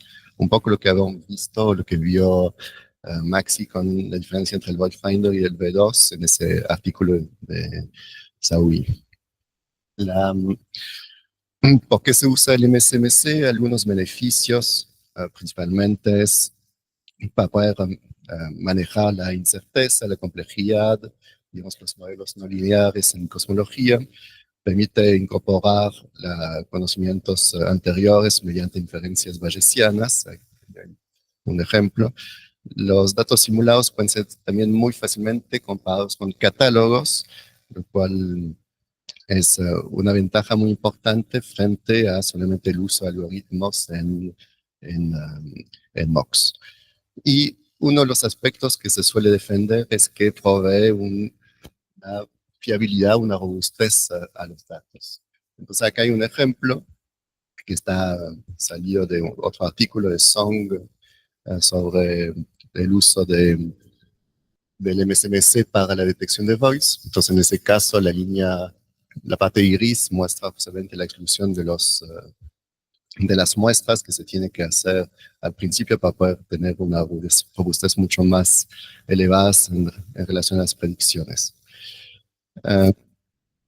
Entonces, uno de los aspectos que discutimos con Maxi fue que el MSMC presenta una forma de idealización y tomamos el concepto de Rice y de Cassini, en el que que ellos dos plantean esa discusión de idealización en relación a varios artículos en un libro de Weisberg, en el que define 3 tipos distintos de idealizaciones. Entonces, uno de los problemas que encontramos es que ese método MSMC no provee realmente una forma fácil de poder realizar esa deidealización en relación, digamos, a lo que se trata de modelar, ¿sí? Uno de los problemas es que Monte Carlo no puede, por ejemplo, generar muestras complejas posteriores o tiene varios problemas al respecto. Y eso implica como que hay un proceso cada vez más creciente de idealizaciones en la forma, digamos, de modelar el target. Entonces, el MSMC además no solamente produce idealizaciones, sino que también produce idealizaciones dentro de idealizaciones. Como la idealización ICE lo define como la introducción intencional de una distorsión dentro de un modelo científico o teoría para algún propósito. Entonces, se suele aceptar como necesario para el uso de frameworks matemáticos o de técnicas de modelajes. Y uno de los aspectos más interesantes dentro de esos 3 tipos de idealizaciones, que es el de galileano, puede ser como considerado como más específico si se logra eliminar o simplificando los supuestos o idealizando donde se puede hacerlo. Entonces ese proceso de idealización aparece como una especie de mejorar la capacidad explicativa o de mejorar también la conformidad del modelo. Uno de los aspectos también muy importantes que un modelo científico puede también incluir varios tipos de idealizaciones, lo cual no solamente se refiere a solamente 3 tipos distintos de idealizaciones. Entonces, Rice defiende la idea de introducir una noción de distorsiones holísticas, en el que esas distorsiones son incluidas o son construidas dentro de esos sistemas target y son malas representaciones dominantes que pueden también ser partes de características que realmente modifican o cambian el modelo o puede que quizás no lo cambian. Entonces en ese caso se vuelve complicado poder definir qué es realmente el elemento que permite cambiar la idealización dentro de ese modelo y qué es realmente lo que uno tiene que idealizar. Entonces, por ejemplo, hay 3 razones que muestran problemas con el uso de distorsiones holísticas.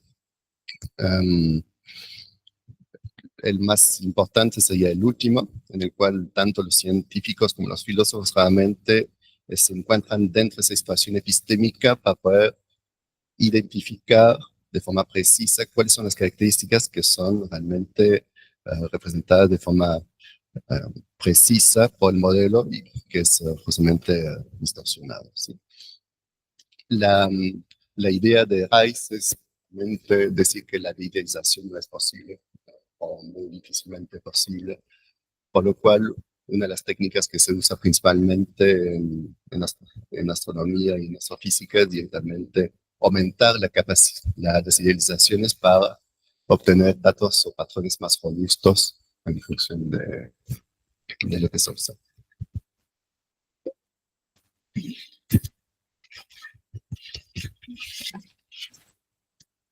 Bien, algunas conclusiones en este sentido. Ustedes habrán visto cómo se van incrementando en el modelado de estos fenómenos diferentes niveles de abstracciones hasta llegar a un cierto grado que casi podría ser intratable, digamos, desde el punto de vista de la manera en la cual puede desidealizarse estos modelos y bajarlos a tierra, dicho de una manera directa, ¿no? Hay modelos de observación alternativos que caracterizan este fenómeno en particular como los vacíos locales o centrales, en particular el modelo de Kinnan-Barger y Cowie, y algunas investigaciones recientes, las cuales han hecho mucho ruido, por cierto, se centran en la hipótesis de un gran vacío local de unos 300 megaparsecs que involucra todo, ¿no? Lo cual da una explicación alternativa de todos los fenómenos y de toda la determinación de los objetos en distancias y propiedades astrofísicas dentro del universo local, ¿no? El contraste entre estos modelos con otros tradicionales permite la generación de patrones que sirven no solo para validar los resultados alcanzados, sino además para complementar los procesos disímiles sugeridos en cada uno de estos modelos. Son modelos alternativos que atacan a otros. Algunos autores plantean que la desidealización de un modelo determinado no siempre es posible, como acaba de decir Xavier, ni tampoco deseable y depende de la casuística, depende de cada caso. Eso es Cassini, de 2023. Al interpretar las observaciones disponibles, cada modelo puede validarse externamente de manera pragmática, pero no es eso lo que nosotros estamos buscando. Sin embargo, lo que se propone aquí es una desidealización, perdonen por ahí el título si es muy rimbombante, copernicana, digamos, o alternativa, útil como estrategia heurística que permita dar forma y una eventual resolución a un problema observacional concreto, la modelización de los voids. Podrían emplearse métodos heurísticos muy variados como el sugerido por Polya de 1945 o el famoso método morfológico de Fritz-Zwicky, por citar solo algunos. Arrojar cierto tipo de understanding, de entendimiento al momento de modelar estos tipos de fenómenos, ¿sí? Permite alcanzar una estrategia de validación distinta y diferente a las que están en la literatura. Muchas gracias.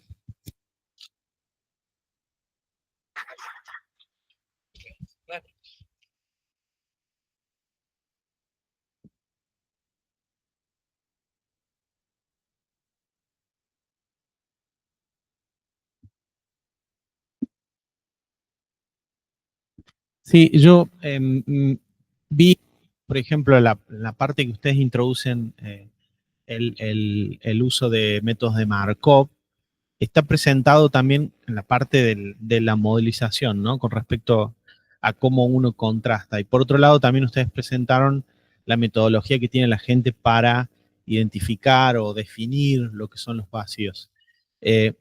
Esas dos etapas están como separadas en la práctica científica. ¿Ustedes cómo la están teniendo en cuenta en su análisis de los casos? ¿Cómo la separan en ese sentido? ¿O es todo un continuo para ustedes? Sí, lo que nosotros vimos es que cuando llegamos a la instancia del Popcorn Void Finder, digamos, el identificador para void irregulares, que estaba acotado solo a observaciones propiamente dichas y catálogos simulados de galaxias. Entonces, justamente para poder escapar un poquito de la perspectiva, el punto de vista y la escala de observación, estaría muy bueno correr en la simulación, en una simulación tipo milenio, milustri, etcétera, el mismo identificador. Lo cual eso es muy impráctico porque, bueno, exige muchísimos recursos a la hora de poder implementarlo y hacerlo correr, digamos, ¿no? Por eso es como que el rediseño, la reescritura de este algoritmo por parte del trabajo de Jamee nos pareció muy importante, pues nos pareció el salto para poder hacer efectivamente esa implementación en las simulaciones cosmológicas. Bueno, no obstante, por más que el algoritmo corra, uno ya va abstrayendo, digamos, o va logrando como una bola de nieve entre capas y capas y capas de abstracción, y como muy bien dijo Xavier, hay idealizaciones sobre idealizaciones. Entonces, desde el punto de vista de la reflexión filosófica sobre estos temas, nos gustó mucho el artículo de Rice porque él propone, digamos, como una especie de pluralidad de idealizaciones dentro de todo el modelado de este fenómeno, ¿no? Que incluso pueden ir hasta la manera en la cual son representados, como ustedes vieron, estas representaciones o estas visualizaciones logradas por los mismos algoritmos. Entonces uno va viendo ahí ya cómo se va extrayendo y cómo va ganando en idealizaciones el modelo. Obviamente hay idealizaciones que no tienen que ver con el target que se intenta modelar y que quedan solo circunscriptas al ámbito de las técnicas estadísticas dentro del modelo de simulación, ¿sí? Esas se las pueden eliminar, pero la mayoría, siguiendo un poco a Rice, es el caso de las distorsiones que se van generando, ¿no? Entonces, si los astrofísicos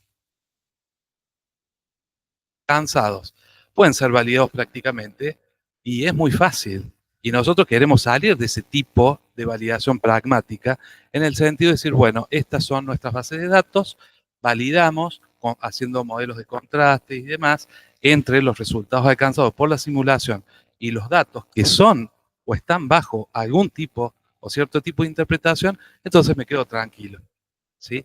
Eso representa un problema, ¿sí? No es una manera fiable o eficiente para desidealizar el modelo y poderlo bajar a tierra, ¿no? Entonces, ¿qué sugerimos nosotros? Bueno, pero esto quizás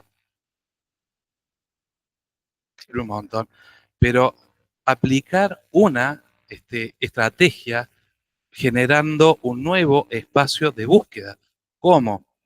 Escuchando las ideas locas que nosotros decimos con Xavier, escuchando Swiki, atendiendo, no digo a Bill porque está muy resistido, pero con las ideas propuestas. Pero escuchar los modelos alternativos como el de Banach, ¿sí? La idea o el solo hecho de pensar, que también es una forma de idealización, ¿no? Pero se basa, es un artículo, un paper científico que se basa en 20 años de observaciones sobre BAO, ¿no? Las variaciones de acústica, oscilaciones acústicas. Entonces, escuchar la idea de que hay un body central en el cual nosotros, o la Vía Láctea, el grupo local, la Niaquea y todo está metido, está inmerso, cambia totalmente el juego. Obviamente que ese artículo apunta más a dar resolución eventual a la tensión de Hubble, ¿sí? A la famosa tensión de Hubble, que creo que más tarde va a haber una charla o mañana.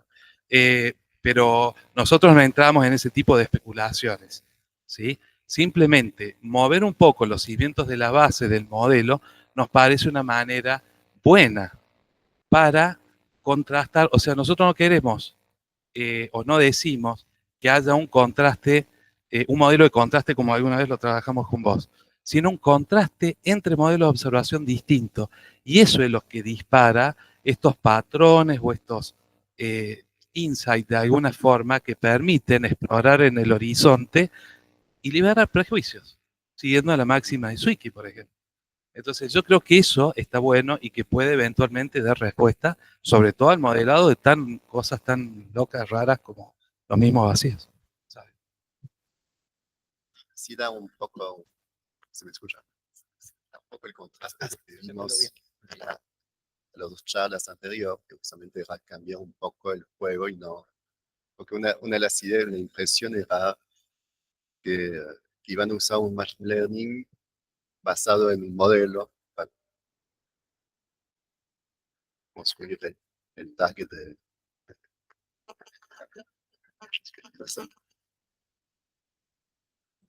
el proceso, pulir un poco, permite evitar caer en una especie de dominancia estadística y dominancia. Está buenísimo, yo me engancharía, me quedaría hablando un montón, pero estamos muy pasados de tiempo, así que bueno, agradecemos.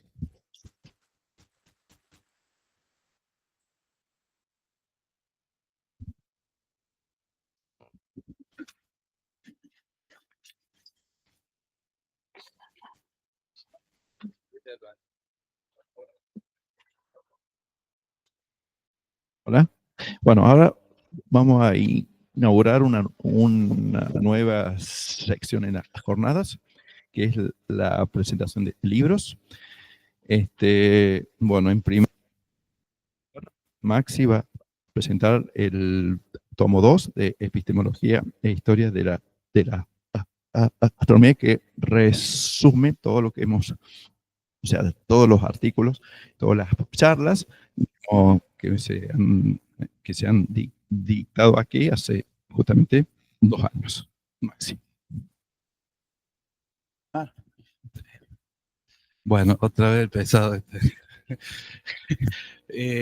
Bueno, simplemente voy a hacer un comentario así muy general de lo que ha sido este libro, la confección de este libro. Primero, antes que nada, agradecerle a todos ustedes y a todos los eventuales participantes de las jornadas 2 que se animaron a publicar, así que es una invitación a que todos los expositores de esta edición participen también y se animen a publicar para el volumen número 3, que esperemos que salga más adelante.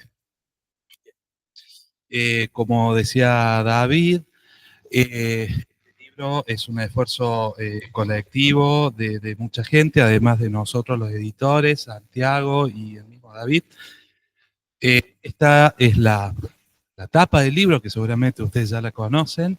Esta tapa la elegimos pensando, bueno, en función de uno de los artículos que ya voy a citar, digamos, que hicimos sobre un caso en particular que tuvo que ver con este tipo de galaxias raras o la formación de estas galaxias, que son las anilladas, y nos gustó mucho esta imagen que corresponde a, bueno, un artículo de un profe que seguramente debe estar escuchando virtual, Horacio Dottori. Y lo curioso y lo más notable, justamente esta parte central de este objeto que genera cierta estructura hexagonal, con lo cual pone de alguna manera en tela de juicio, de discusión, los modelos de interacción de estos objetos, como bueno, nosotros tomamos en el artículo que presentamos con Xavier la otra vez. Bueno, esa es la tapa. Como digo, este libro ha salido publicado por las colecciones del CIFI, que es el Centro de Investigaciones de la Facultad de Filosofía y Humanidades. Acá quiero recalcar algo que no se dijo ayer en las palabras de inicio. Estas jornadas son coorganizadas por el Museo del Observatorio y el Centro de Investigaciones de la Facultad de Filosofía. Aquí, bueno, el área de publicaciones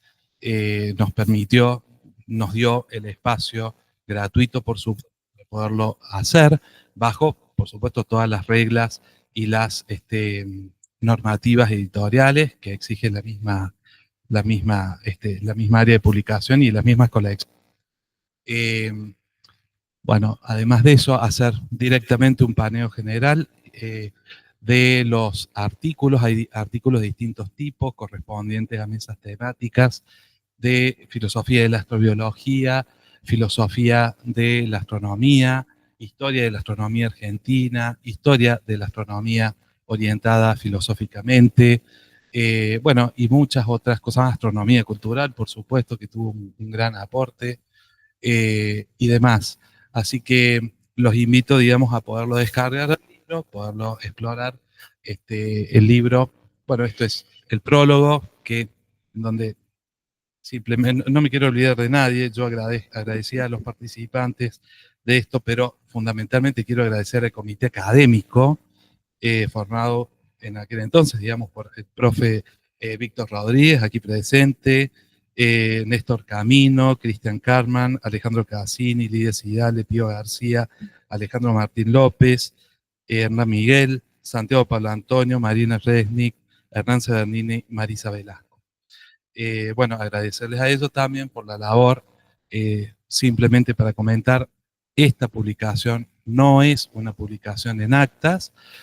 Cada uno de estos trabajos, de estos artículos, si bien es una publicación como capítulo de libro, pero se ha sometido a un sistema de referato doble ciego, con evaluaciones, ha ido varias idas y vueltas. Aquí en el prólogo explicamos perfectamente cuál ha sido el proceso, en el caso de aquellos artículos que han sido recibidos de una por el evaluador, o aquellos que han sido rechazados contundentemente. En este sentido queremos ser serios, o lo más serio posible, con respecto a esto, ¿no? Así que se mantiene en todo aspecto el anonimato y demás. Finalmente, ustedes pueden descargarlo, y de paso paso el chivo. Esta es la página de las jornadas de epistemología. Ustedes entran y está aquí, digamos, la edición esta. Pero si ustedes se van a publicaciones, en publicaciones van a encontrar las dos que tenemos por ahora, esta, la que les acabo de comentar, y bueno, también la versión en ebook. Esta es la tapa del ebook y esta es la tapa del libro impreso. En aquel momento decidimos hacer la versión impresa, pero bueno, después notamos que era un gasto por ahí un poco innecesario, y sobre todo en la actualidad con los bajos recursos que tenemos. Entonces los pueden descargar ahí a los libros, además de tener en la página sitios de interés, bueno, algunos seminarios que se dieron, las de ediciones anteriores de las jornadas, con su canal de YouTube, digamos, y pueden ingresar y escuchar las charlas cuando ustedes quieran. Bueno, y no la hago más larga. También la pueden descargar entrando a la página del Centro de Investigaciones de la Facultad de Filosofía y Humanidades, haciendo clic en colecciones del SIFI, o se van a publicaciones y eligen lo mismo, y van a encontrar, digamos, ahí dentro del área de publicaciones, bueno, en catálogos, o los buscan y los encuentran. Quiero agradecer también a la gente del área de publicaciones, a María Bella, quien ha hecho el maquetado final y la edición final de estos 2 volúmenes que tenemos, así que ha sido un trabajo incesante de parte de ellos también, además de los colegas de David y Santiago, que, bueno, ustedes imaginarán, estamos en un contexto que no es científico, digo, estrictamente los científicos están acostumbrados por ahí a publicar o a enviar sus trabajos en un formato látex o cosas por el estilo. Acá nosotros recibimos cuantas versiones de Word haya dando vueltas, piratas, originarios, o lo que sea, lo cual ha sido todo un desafío, porque acopiamos, cuando empezamos a copiar todos los trabajos, es un círculo vicioso porque se formatea, entonces lo arreglo yo, lo agarra David, y cambia un punto y se formatea todo, así que imagínense el trabajo que también hemos hecho nosotros, y además la gente del área. Bueno, eso es todo, muchas gracias, y ahora continúen. Le agradecemos, Max. Bueno, ahora como coordinador del Museo del Observatorio, un gusto, un placer presentar este libro llamado Instrumentos Astronómicos, Instrumentos del Observatorio Nacional Argentino, resguardado por el Museo del Observatorio Astronómico de Córdoba, 1871-1950, descripción e historia. El autor lo va a presentar. Gracias, David. Bueno, nos apura un poquito de tiempo para no salirnos tanto. Este es el primer, podría decirse, no sé cómo llamarlo, tipo manual, inventario de los instrumentos que hay en el observatorio, producto de un tiempo, de hace mucho tiempo que estamos analizando estos instrumentos, ¿no es cierto? El museo tiene...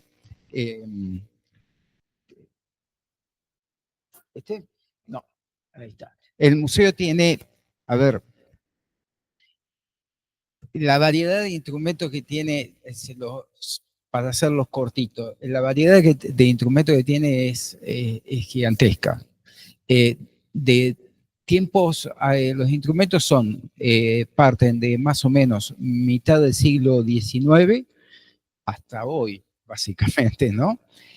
Pero este libro incluye la primera época, digamos, los primeros 50 años, no tiene un tiempo definido, pero son los instrumentos de los cuales pudimos, la mitad más o menos de los instrumentos de los cuales pudimos analizar, no solo desde el punto de vista técnico el instrumento, sino también histórico, ¿no? En qué fueron empleados, para qué fueron empleados.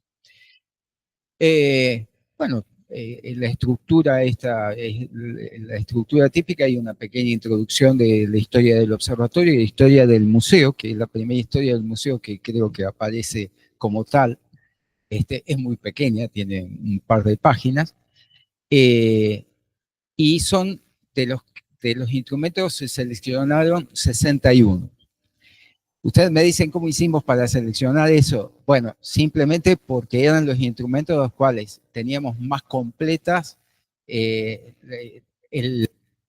todo referente a cómo funcionaba y también su historia, para qué lo utilizaron. No son muy parejos porque no de todos tenemos información final.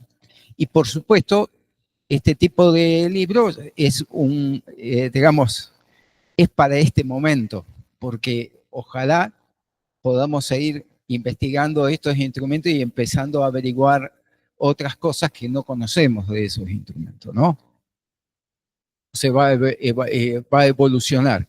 Y está dividido de una forma sumamente arbitraria, simplemente como para que el lector tenga una guía, porque hay telescopios que son, por ejemplo, los más típicos, dice telescopios ópticos, astrocámaras, y bueno, el astrográfico, ¿qué es? ¿Un telescopio o una astrocámara? O sea, no hay una división muy clara en ese tipo de cosas, pero es simplemente orientativo, nada más.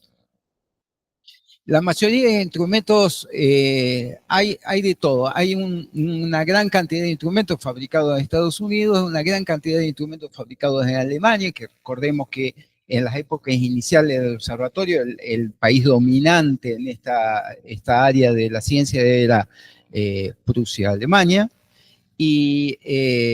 pero hay una cantidad de instrumentos muy grandes fabricados aquí.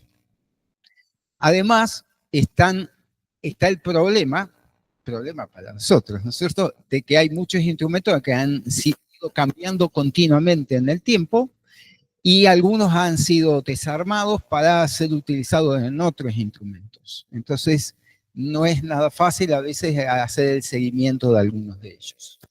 Hay instrumentos, pueden ubicarse en muchos otros lugares, como ser telescopios, hay un montón de telescopios, pero lo que tienen de particular estos telescopios es que para qué fueron utilizados, como Alban Clark, que por supuesto debe haber muchos en el mundo, pero específicamente, que se le llamaba el telescopio de Gould, porque fue comprado en la época de la primera época del observatorio, fue comprado por Gould con intención de hacer Musterum del Sur, pero en realidad lo empleó el segundo director, John Thom, ¿no? El discípulo de Gould.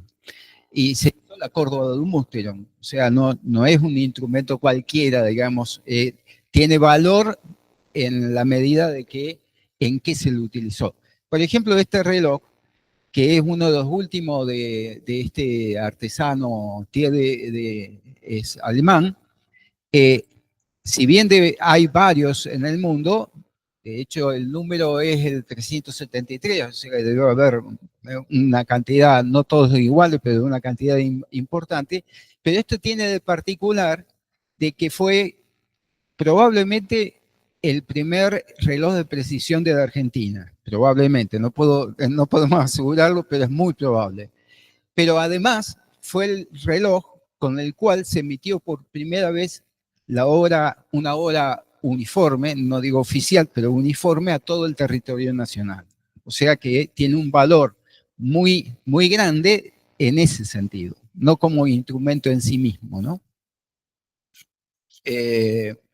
A ver, otros, bueno, el astrográfico, que es uno de los 22 que existen en el mundo, con el cual se hizo el catálogo astrográfico y la Carduciel. El fotómetro solar, que es muy particular porque digamos, se fabrica específicamente para el observatorio por el inventor.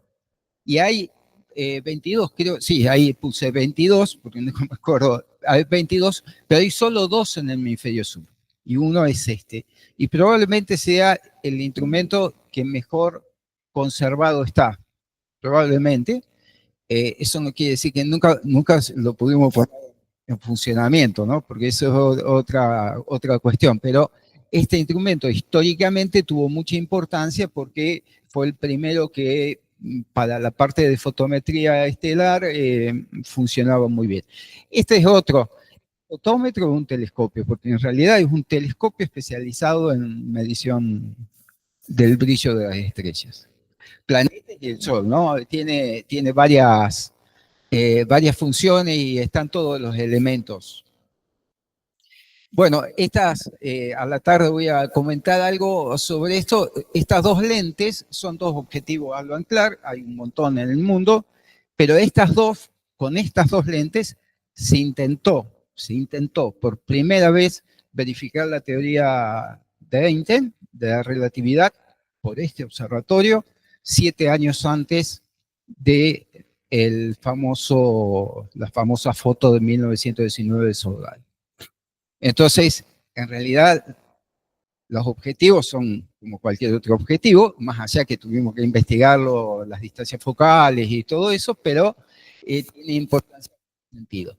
Esta calculadora, que hay un montón, hay una cantidad de calculadoras muy grande. ¿Por qué elegimos esta calculadora? Porque esta calculadora la utilizó Jorge Bobone. Para los que no lo conocieron, este cordobés, digamos, fue un astrónomo matemático muy renombrado dentro del observatorio. Realmente fue muy importante en su momento, y con esta calculadora él realiza los cálculos de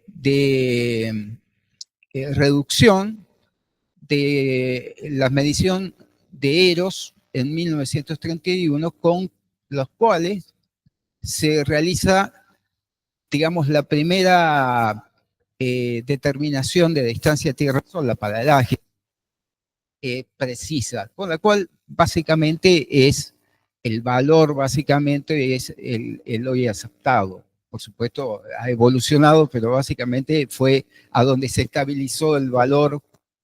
Obviamente se ha determinado muchas veces y no se definía.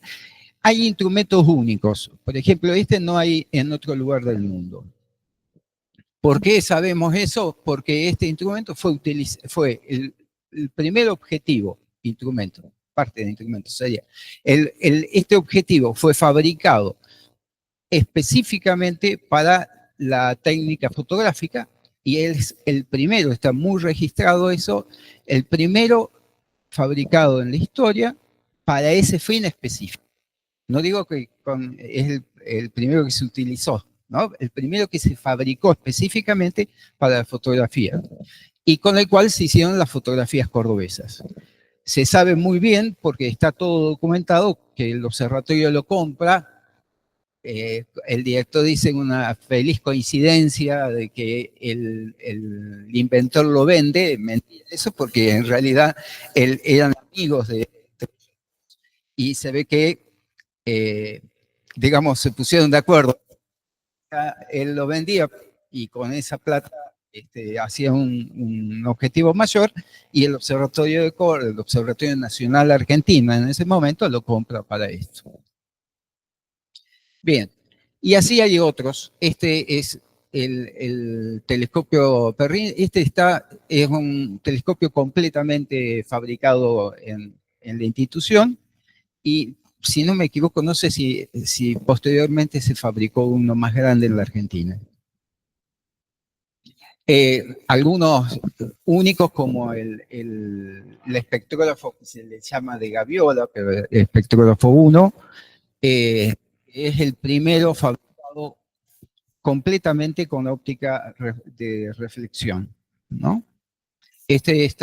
Fue fabricado específicamente para Bosque Alegre en el 43, ¿no? Terminado en el 43. Y hay otros, como este fotómetro. Este es uno de los 5 fotómetros que Pickering fabricó para hacer su escala, famosa escala de fotométrica, y sin saberlo, nos enteramos de que en realidad lo había obsequiado, se lo obsequió al director de ese momento, Charles Dillon Perrin, para poder realizar las mediciones fotométricas del casquete polar de la Córdoba de Mustel. Está marcado y todo, así que es bastante fácil de... Bueno, y estos elementos que no son únicos y son raros, porque hasta que uno se da cuenta de qué se trata, lamentablemente no hay documentación. Este instrumento estaba específicamente realizado para el espectrógrafo de gaviola, con el cual se le aumentaba la efectividad 3 veces, o sea, los tiempos se reducían en un factor de 3. Este elemento, digamos, fue un precursor de lo que sería hoy día lo que se hace con las fibras ópticas, nada más que con estos espejitos se rompía el haz del telescopio en distintas partes, se dividía y se hacía entrar en la ranura del espectrógrafo para aumentar la luz que llegaba al aparato. Y por supuesto muchos otros. Este es el más viejo de todos, fabricado en 1855, y uno dice, ¿cómo puede ser que hace un instrumento de este tipo? Resulta que esto fue un instrumento que fue pedido a préstamo y nunca fue devuelto, y tampoco se lo vamos a devolver nunca más. Y algunos espectrógrafos, estos espectrógrafos son de la primera época, nunca se utiliza, no tenemos antecedentes que se hayan utilizado, son espectroscopios. En realidad fueron comprados en 1874, justo en el momento de transición, digamos, ahí hubo una revolución tecnológica en este tipo de aparatos que los dejó rápidamente sin utilidad, ¿no? Entonces, pero bueno, ahí están, y son realmente, algunos son únicos. Estos no hemos encontrado en otro lugar, se ve que se lo fabricaron especialmente al director. Este otro, que es un micrómetro, si bien se llama heliómetro de paralaje, en realidad es uno de los primeros micrómetros que es una lente partida por la mitad, con lo cual, por eso le dicen heliómetro, ¿no? Como los heliómetros, pero en realidad estaba diseñado para medir la distancia de dos estrellas muy cercanas. Hay solamente uno en otro lugar que pudimos detectar, no encontramos en otro lugar. De modo que, como verán, hay una gran cantidad. Esta es la lente de Bosque Alegre, la cámara de Bosque Alegre, la primera que se utilizó, con la cual se hizo el Atlas de Galaxias Australes, ¿no? Que lo utilizó McLeish, y bueno, sí, por supuesto. Bueno, totalmente diseñada, fabricada en el observatorio, esto es una pieza única, y hay, para cerrar, simplemente algunos otros elementos que en realidad uno dice, son instrumentos científicos, y no, en este caso, son elementos telegráficos, aparatos telegráficos, digo. ¿Para qué se utilizaba? Tuvieron dos utilizaciones. Algunos se utilizaba para conectar los relojes con los registradores de tiempo. Hay un montón de relés telegráficos para ese fin. Y los otros, los receptores, son los que se utilizaron para realizar las primeras mediciones de longitudes geográficas precisas de las capitales argentinas. O sea, desde aquí, lo primero que se hizo cuando se terminó la primera sede son dos líneas de telégrafo, dos líneas de telégrafo que llegaba al observatorio. Y con eso se hizo la medición con el observatorio de Chile, de Santiago de Chile, y con las otras capitales. La observación con Santiago de Chile tenía como objetivo hacer una triangulación completa de América en vinculación con Greenwich para adoptar el meridiano de Greenwich. Esto estamos hablando mucho antes de la adopción, pero estos fueron los trabajos que se hicieron previamente. Así que se eligieron justamente todos estos instrumentos en ese sentido. Y lo único que queremos es tener la oportunidad de poder hacer el segundo tomo, porque hay otros 50, 60 aparatos que podríamos poner. Medio millar más de instrumentos y aparatos que podríamos hacerlo, pero primero hay que estudiarlos. Muy amable, gracias.